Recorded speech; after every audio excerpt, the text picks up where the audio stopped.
अगर आप भी क्लास छात्र हैं तो लेकर आ चुके हैं हिंदी का बिल्कुल रियल सब्जेक्टिव क्वेश्चन। ठीक है, ऑब्जेक्टिव हम करा दिए हैं, आप लोग जाकर चैनल पर से ऑब्जेक्टिव का वीडियो देख लीजिएगा। ये इंटरमीडिएट सेंटअप एग्जाम का हिंदी का सब्जेक्टिव का पेपर रहने वाला है, साइंस कॉमर्स आर्ट्स के लिए। ठीक है, हिंदी का पेपर सेट ए का प्रश्न पत्र रहने वाला है। ठीक है, एक और बात और बता दे रहे हैं, अगर आपको फाइनल बोर्ड एग्जाम का पेपर चाहिए तो इस नंबर पर आप लोग कॉन्टैक्ट करके 199 रुपये में जो है फाइनल बोर्ड एग्जाम का पेपर ले सकते हो। ठीक है, जिसमें से 80% क्वेश्चन आपके आएंगे 199 रुपये। 99 रुपये में आप सेंटअप एग्जाम के जो बाकी एग्जाम का पेपर बचा है वो ओरिजिनल पेपर आप लोग ले सकते हो। ठीक है, चलिए पेपर को जो है जल्दी से हम लोग स्टार्ट करते हैं।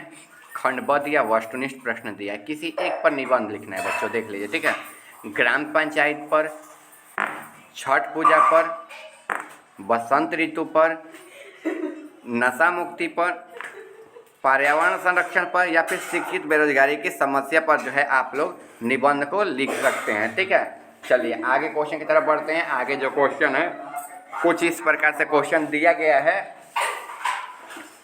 क्वेश्चन है दो अवतरणों की सप्रसंग व्याख्या करना है। ए नंबर है जो रस नंद जसो विलसता सो नहीं तिहु भोनिया। ठीक है, भोजन करी नंद अचमन लियो मांगत सुर जुठिया निया। ठीक है, ये जो है ए नंबर है। फिर बी नंबर है भाई बहन भूल सकते हैं पिता भले ही तुम्हें भुलावे। ठीक है, ये जो है 2 नंबर है, ये 1 नंबर है। 2 नंबर मतलब कहने का मतलब 2 नंबर का ए है, बी है। सी नंबर है निमोनिया से मरने वालों को मुरब्बे नहीं मिला करते हैं।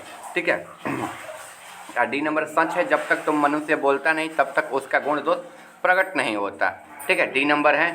आगे देखिए 3 नंबर क्वेश्चन जो है बच्चों यहाँ पर दिया हुआ है, लेकिन उससे पहले अगर आप लोग चैनल पर नए हैं तो चैनल को सब्सक्राइब करके वीडियो को लाइक करके अपने दोस्तों के पास आप लोग शेयर कर दीजिए। 3 नंबर का ऑप्शन ए है अपनी बहन के वैवाहिक कार्यक्रम में सम्मिलित होने के लिए अपने मित्र को एक पत्र लिखना है। ठीक है, कि देख ले हमारे दोस्त बा आज जो तू हमारे बहन के शादी बटे हो जब पूरी उड़ी चलावे के काम बटे। अथवा बी नंबर है जुर्माना माफ़ करने हेतु अपने महाविद्यालय में प्रधानाध्यापक को एक आवेदन पत्र लिखना है कि देखो मास्टर साहब माफ़ कर दो न तो रस्सी हम छीक लें। ठीक बा, यहाँ तक हो जाने के बाद 4 नंबर है निम्नलिखित प्रश्नों में से किन्हीं 5 प्रश्नों के जो उत्तर लिखना है। पहला नंबर है 2 महाजोली सहेलियों की बातचीत में क्या स्थिति है।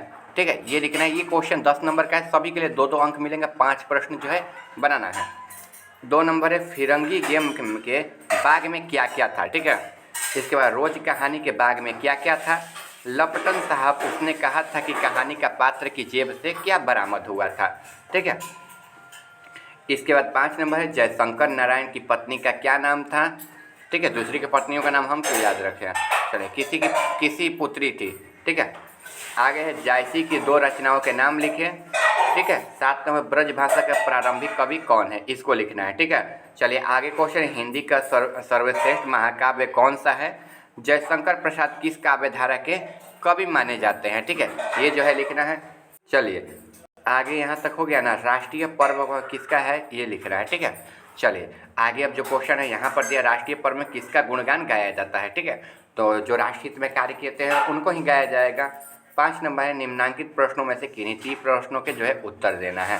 पहला नंबर है हार जीत कविता में मशक वाले की क्या भूमिका है। ठीक है, ये लिखना है। इसके बाद ज्ञानेंद्र पति ने अपने गांव को किस किस की जन्मभूमि बतलाया है, ये लिखना है। लोहा क्या है, इसकी खोज की जा सकती कि क्यों की जा रही है। ठीक है, ये लिखना है। फिर अगर हमसे वाक शक्ति न होती तो क्या होता। ठीक है, इसके बाद भगत सिंह कौन थे।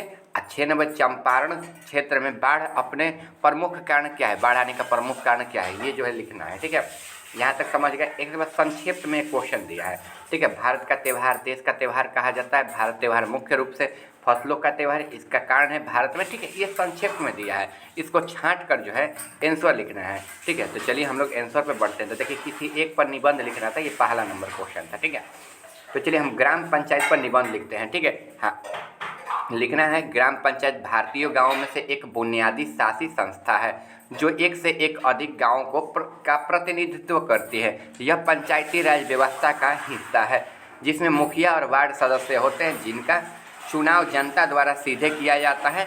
ग्राम पंचायत का मुख्य उद्देश्य गाँव के विकास, बुनियादी सेवाओं और बुनियादी सेवाओं और कल्याणकारी योजनाओं को लागू करने के लिए जो है किया जाता है। ये हो जाएगा।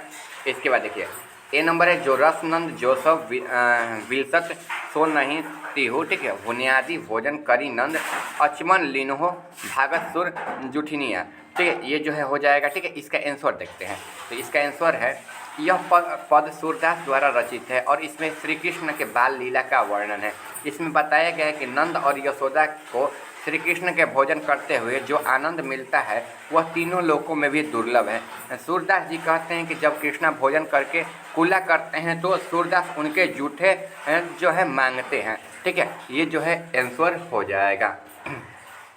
आगे देखिए भाई बहन भूल सकते हैं पिता भले ही तुम्हें भुलावे। देखिए किंतु एक रात दिन सात्विक माँ कैसे अपना मन समझावे। उत्तर देखिए यह पंक्ति माँ ने निस्वार्थ और अटूट प्रेम को दर्शाती है। कवि कहना चाहती है कि दुनिया में कोई भाई बहन भले ही भूल जाए और पिता कभी कभी अपने बच्चों से दूर हो जाए, लेकिन माँ जो है हर पल अपने बच्चों के साथ रहती है और अपने मन से कैसे समझाए। ठीक है, ये जो है आंसर हो जाएगा। ठीक है, चलिए आगे क्वेश्चन है 3 नंबर क्वेश्चन का। अपनी बहन को वैवाहिक कार्यक्रम के लिए अपने मित्र को एक पत्र लिखना है कि तू पूरी चलावे के बाद अबे की ना। ठीक बा, तो चलो प्रिय मित्र को, मैं आशा करता हूं कि तुम्हारा परिवार स्वस्थ और खुशहाल होंगे। यहाँ तक तो ठीक है, सही से बोल लेना है। मुझे यह बताते हुए खुशी हो रही है कि मेरी बहन का वैवाहिक अगले महीने 10 तारीख को है। ठीक है, इस शुभ अवसर पर तुम्हें अपने पूरे परिवार के साथ हार्दिक अभिनंदन करता हूँ। ठीक है, समारोह में आने का निमंत्रण देता हूँ। ठीक है, तुम सब परिवार के साथ हमारे घर जो है निमंत्रित हो और हमें तुम्हारी प्रतीक्षा है। ठीक है, ऐसे लिखकर आपको एक पत्र तैयार कर लेना है। अगर आप चाहो तो व्हाट्सएप से भी कर सकते हो, इंस्टा से भी कर सकते हो, फेसबुक पर भी अपने मित्र को पत्र दे सकते हो। चलिए आगे बढ़ते हैं। तो आगे यहाँ पर जो है चलिए आगे क्वेश्चन है यहाँ पर निम्नांकित प्रश्नों में किन्हीं 5 प्रश्नों के उत्तर जो है लिखना है। दो हमजोली सहेलियों की बातचीत में क्या स्थिति होती है। उत्तर, दो हमजोलियों के बीच में बातचीत में स्थिति स्वच्छ और परम आनंदमय होती है क्योंकि वे बिना किसी दिखावे एक दूसरे के साथ खुलकर सहजता से बात कर पाती है। इस तरह बातचीत को दिल की बातों खुलती है और वे एक दूसरे के साथ अपना सुख दुख और विचारों को खुलकर आदान प्रदान करते हैं। लेकिन जब इन दोनों में अटूट हो जाती है तो ये लोग गाली गलौज पर भी उतर जाते हैं। चलिए आगे फिरंगी गेम के बारे में देखिए। फिरंगी मेम के बाग में मखमल जैसी हरी भरी घास थी जो फल और दूध की वर्षा करती थी जिसकी कीमत नहीं थी। ठीक है, चलिए आगे रोज कहानी में बाग का क्या है। तो रोज कहानी में मालती के घर का कोई बाग नहीं है बल्कि कहानी में एक डॉक्टर की पत्नी मालती के उबाऊ और नीरस जीवन पर केंद्रित है जिसमें घर की वातावरण और उसकी दिनचर्या का वर्णन है। कहानी में एक बगीचे जो है ये आंसर हो जाएगा। ठीक है, कहानी में एक बगीचे का उल्लेख नहीं है जबकि मालती दुनिया घर की 4 दीवारी के भीतर सिमटी हुई है जो यांत्रिक और उबाऊ है। ठीक है, ये हो जाएगा। इसके बाद लपटन साहब देखिए। तो उत्तर देखिए, उसने कहा था कहानी में लपटन साहब की जेब से एक चिट्ठी बरामद हुई। यह चिट्ठी उनके असली इरादों का खुलासा करती है और कहानी का एक महत्वपूर्ण मोड़ है। ठीक है, चलिए आगे है यहाँ पर जयप्रकाश नारायण। तो जयप्रकाश नारायण का पत्नी का नाम प्रभावती देवी था। वे स्वतंत्रता सेनानी और वकील ब्रज किशोर प्रसाद की पुत्री थी। उनका कोई पुत्र या पुत्री नहीं थे। ठीक है, या नहीं था, हो जाएगा। ठीक है, क्योंकि पति पत्नी दोनों ने समाज सेवा को प्राथमिकता देते हुए संतान न पैदा करने का निर्णय लिया था। ठीक है, ये आंसर हो जाएगा। ये 5 नंबर क्वेश्चन है यहाँ पर हार जीत कविता का। देखिए हार जीत कविता में मस्कवाले की भूमिका संघर्ष और आत्मबल के प्रतीक के रूप में है जो यह दर्शाता है कि सच्ची जीत कठिनाइयों और निरंतर प्रयास से मिलती है। यह एक मौन पात्र है जो देश की राजनीति से वंचित है और सत्य प्रकट करने के बजाय सिर्फ अपना काम सकड़ खींचने करता है। ठीक है, ये हो जाएगा हार जीत वाला। आप लोग ना यहाँ से यहाँ तक बिल्कुल आराम से जो है इसका आंसर छाप लीजिएगा। लोहा क्या है, इसकी खोज। देखिए लोहा एक मजबूत और बहुत उपयोगी धातु है जिसका उपयोग औद्योगिक संरचनात्मक कार्यों के लिए बड़े पैमाने पर किया जाता है। खासकर स्टील बनाने के लिए इसकी खोज की गई थी क्योंकि यह जीवन में गुणवत्ता सुधार करने में महत्वपूर्ण भूमिका निभाता है। चलिए यहाँ तक हो गया। जिसको भी फाइनल बोर्ड एग्जाम के लिए पेपर चाहिए तो आप लोग इस नंबर पर SMS करके फाइनल बोर्ड एग्जाम का पेपर 199 रुपये में आप लोग ले सकते हो। सेंट ऑफ एग्जाम का पेपर जो है 99 रुपये में मिल जाएगा। ठीक है, चलिए मिलते हैं अगले वीडियो में।